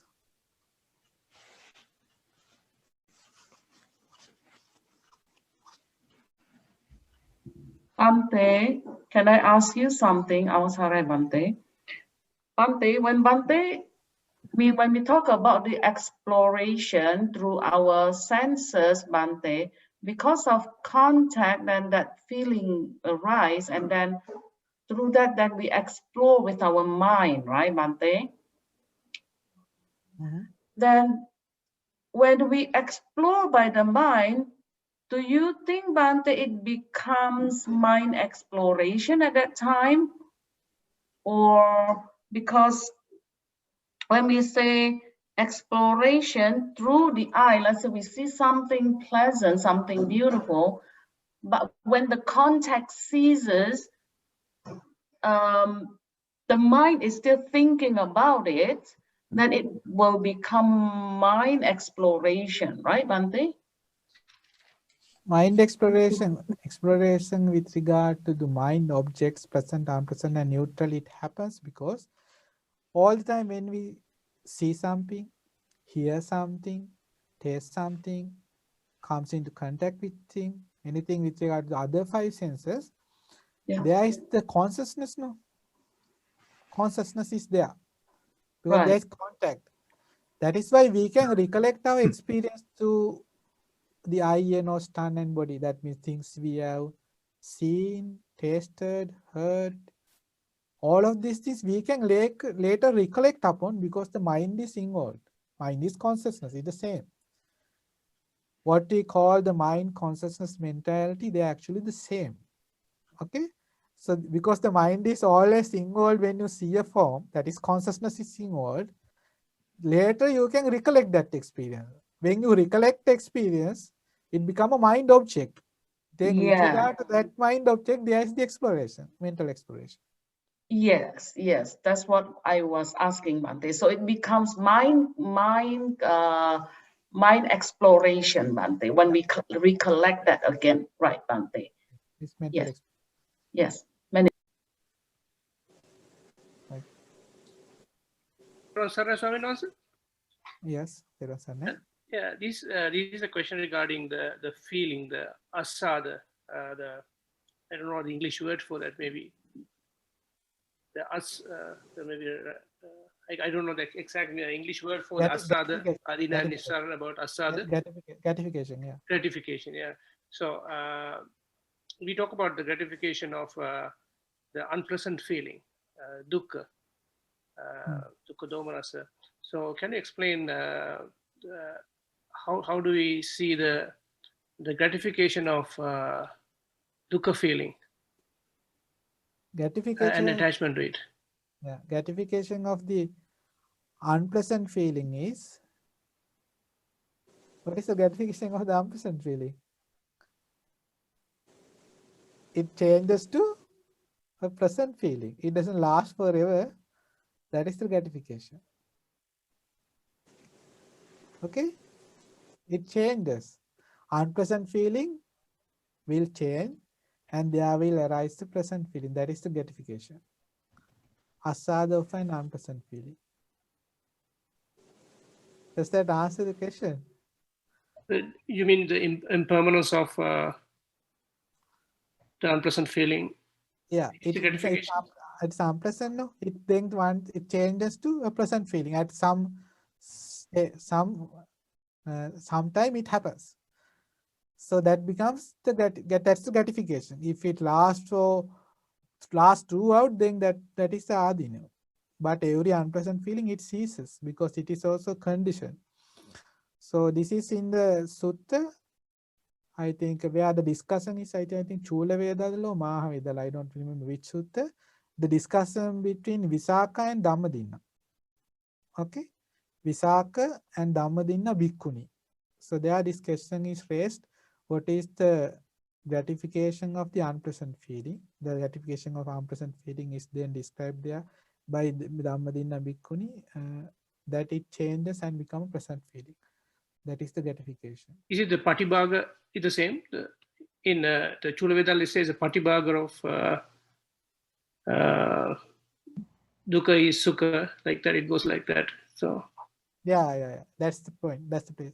Patibhaga is the same. The danger is, I don't remember the exact term there, but the danger is that it lasts. If it lasts longer, it prolongs. That is the adina. Okay. Yeah. That's how we have to understand. Say, like with regard to say, person has a cancer, so that is unpleasant feeling. But then the cancer is cured. Then it's pleasant. But then again, the cancer can again come. No, that happens. No. Then it becomes like the gratification. The danger is always apparent. It's there. Because the impermanence is there. Okay? Okay. No. Anyone else? Swami Mahansa. Yes. Swami Mahansa, about the personality view. So, personality view. Now, Swami Mahansa, the question is, if you are impacted by an external sound or whatever, that is a good way to determine that Sakkaya Ditthi is there, right, Swami Mahansa? So the question is, Swami Mahansa, if there's no Sakkaya Ditthi, that means I think that being is not impacted by the external the sounds and all those. Is that right, Swami Mahansa? Well, when it is the way you interact, actually, everyone is, the interaction is different. Like for a person with self-view, there is always a clash with the external world. Why? Because our notion, the reality of the world is what? The reality is the world is impermanent. And there is suffering, there is non-self, and there is foulness. But of a person who has self-view, who has not realized the Four Noble Truths, his notion is what? Happiness and permanence. He thinks it's permanent, it's happiness, and he thinks there is a self, and he thinks there is beauty. So the reality and his notion of the reality is different. So there is always a clash. If one day, by realizing the Four Noble Truths, by getting rid of the self-view, you understand what is impermanent as impermanent, what is suffering as suffering, what is subject to non-self as non-self, what is foul as foul, then there is no clash. Then you are not affected in other way. So yes, that's what happens. So you don't have to doubt. You will have self-view. Like if you have got rid of self-view, then your confidence in the Buddha, Dhamma, and Sangha will be steadfast, unshakable, and you have a virtue that will be dear to the noble ones. That your precepts will not be broken. It will not happen. It's improbable. Okay. Yes, Savina. So in the even with the like the first stage, in the first stage of enlightenment, like if a person gets a sound which is unpleasant, yeah, will that person be sort of get a sorrowful feeling. Yeah, he will get a sorrowful feeling, but he is able to mitigate it with his wisdom. Where mindfulness, because say like in the case of Visakha, do you remember this instance where Visakha lost, say, one of her like mini video? What do you call it in English? I'm Like not good. granddaughter? Grandchild. Granddaughters, yeah. She lost one of her granddaughters, and she felt very sad. And she came to the Buddha, and Buddha asked, why are you like, she said like, I just came from the funeral of my granddaughter. And Buddha knew that she was sad because of her loss. Buddha asked Visakha, it seems like you loved your granddaughter a lot. So Visakha said, I loved her a lot. Yes, Buddha, it's true. The Buddha said, wouldn't you like all of these young kids in Savatthi to be your granddaughters? And she at once said, oh, great Buddha, how great would that would be if they are all my granddaughters? Then Buddha said, Visakha, then you will all have to have your hair wet. That was the custom when someone dies in your family, you get your hair wet. So Buddha said, then you will always have to have your hair wet, because in Savatthi there are many people and many granddaughters you would have. Then you would always have to suffer because of that. So Buddha, then instantly Visakha realized, okay, because of this my attachment to my granddaughter, I had to suffer. So if there was more attachment, I would have to suffer more. And she instantly said, I don't even want any one of them to be my grandmother. And you can see clearly that even in the case of a stream entrant, there are times that you get attached and therefore there is suffering, but quickly mindfulness arises in that person. Say for a person who have not heard the teachings of the Buddha, just when she has lost her granddaughter, you say something like that, what would happen? Would they understand the reality? No, they get angry with the monk for saying something, because they want to share the suffering. They want us to cry with them. No? That's what they find comforting. But to a person who has realized the Dhamma, when Dhamma is taught, that makes them happy, because mindfulness arises within them. That is the difference with the person, a stream entrant and a normal person, everyday person. Okay?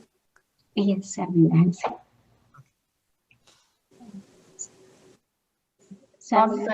Sorry, yes. Go. Yeah. Go ahead, Linda. Go ahead, Linda. Ask your question. Bhante, very quickly, Bhante, can you repeat what does it mean by I feel a feeling terminating with the body and I feel a feeling terminating with life? There are that in the sutta. Yeah, it means like as long as this body is here, this physical body, this physical form is there, you feel feelings. But even in the case of Arahant who really realized the Dhamma, even in the case of the Buddha feel present feeling as present feeling, unpresent feeling as unpresent feeling, neutral feeling as neutral feeling. But the Buddhas, the Arahant, they do not react to this feeling. Like they don't get worked up like we do. They are not attached to these feelings. So they just arise, they cease. So as long as this form, this body is there will be the experiencing of these feelings. Likewise, then what was there? The death, no? The body, then what was there? What did you ask? The terminating with life, the second one. Life. As long as this life is there, yeah. As long as you are alive, you will feel these feelings. When you attain parinibbana, then there is no feeling anymore. That's the idea. Yes, so it's a nice way of explaining the experience of realization. That is what is explained. How a person who has truly given up craving, the desire, the attachments, how he experiences life. It's quite different to our experience, where we always we are affected by these present, unpresent, neutral feelings. But in the case of the Arahants, they are unmoved. Okay, that's the idea. Thank you, Bhante. Yeah. Okay. Bhante, just a quick, just want to clarify. You're saying about the internal and the external, both are the same. Does it mean that the external came out from the internal? Did I hear it right a while ago? External came out from the internal. Yeah. So because you're saying the internal, external are the same. I didn't say that. Buddha said that. Or maybe I It is hear wrong. that the reason the question The that elements. you asked, yeah, Harry, yes, it's Harry, no? Yeah, Harry. Yeah, it's me. So the thing is like these questions arise within us because of our self-view, because we have already thought that this is my internal element, that we have that notion. But in the sutta it was said it's the same thing. We Yes. we think of it as being ours, but Buddha wants us to think it's the same, because it is of course the same. The nature of them are the same, no? Because this body, this Patavidhatu, the earth element, one day they become one of the soil. They become of the soil. They disintegrate and become to the soil. They get attached. They get To the soil. accumulated to the soil. Likewise, the water element is the same. The air element, the heat, it is not something different. It has the same characteristics. It's the same thing. But we see a self. That is why in the like that we identify each person as without seeing them as 6 elements or 6 sense bases, 6 contacts, 18 mental exploration. We see a person. So we have to somehow, according to this sutta, learn to think and see it according to the teachings of the Buddha. Yes, it is the same. If you contemplate again and again, you will realize it's the same with wisdom. That is something you have to train your mind. Okay? Because the characteristics are the same of all of the elements, because the same elements. Okay? Okay. Yeah, because Bhante, you said it fell to the soil. Okay. So that means it's external? No? No, so the whatever that is internal, okay? There's clearly something internal. That is water element, earth element, heat element. So both the internal element and the external element, they are the same. You have to see this with wisdom. The same. Okay? But we identify as us being something that's separate from what is the existence. That is our wrong view.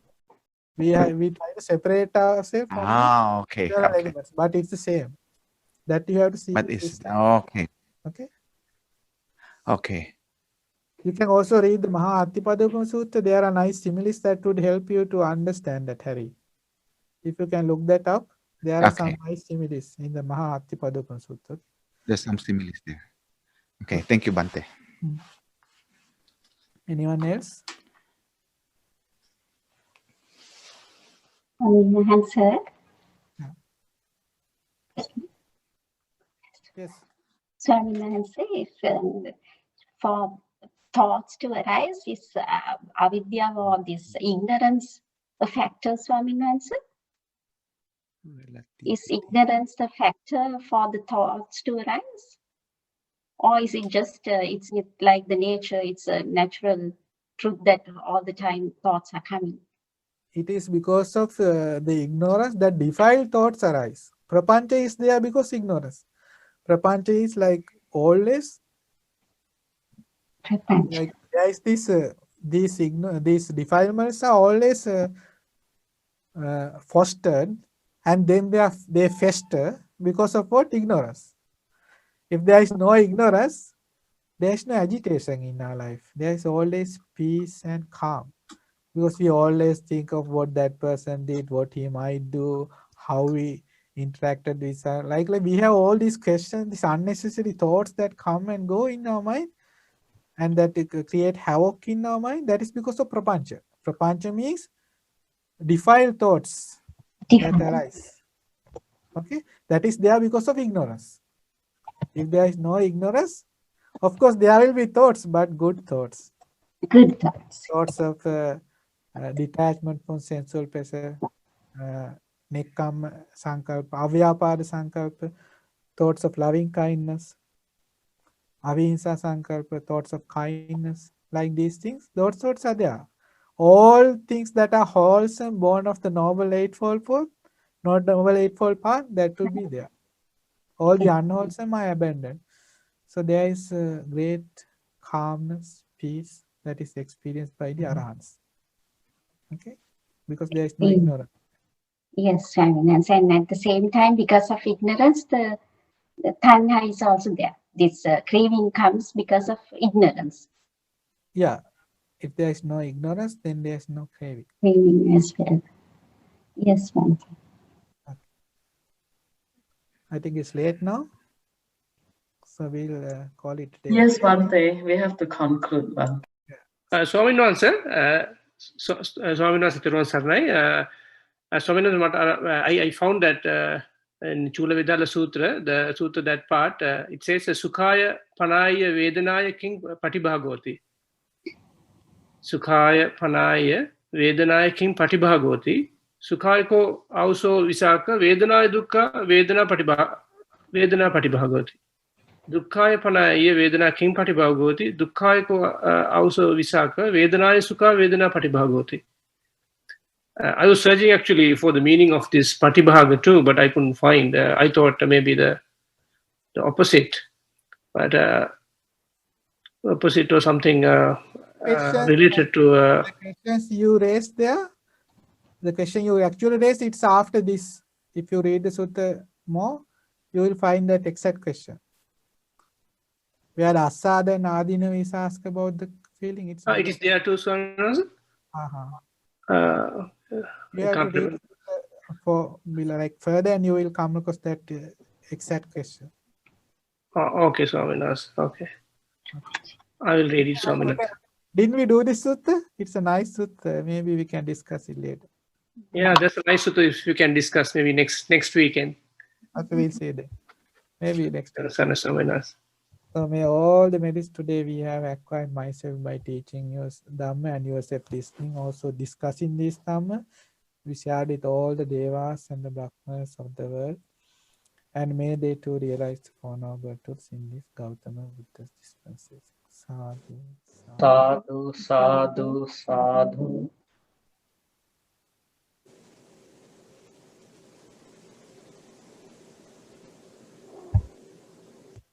throughout the samsaric journey, and may they too realize the Four Noble Truths and be free from this samsaric journey as soon as possible. Sadhu, sadhu, sadhu. And may all these merits be shared with our teacher, Pingat Lokusainganse, for teaching us this Dhamma. And may he also fully realize these Four Noble Truths and be well and happy, and also live long and continue this Dhamma service for the dispensation to flourish. And may he also realize the Four Noble Truths in this Gautama Buddha's dispensation. Sadhu, sadhu, sadhu. And may also these merits be shared with all the Sangha of the Mahamena Buddhist monasteries, the Anagarika nuns, the ordination aspirants, and may they too have the good fortune to realize the Four Noble Truths in this Gautama Buddha's dispensation. Sadhu, sadhu, sadhu. And may these merits be for all of us and also our parents, our relatives, our loved ones.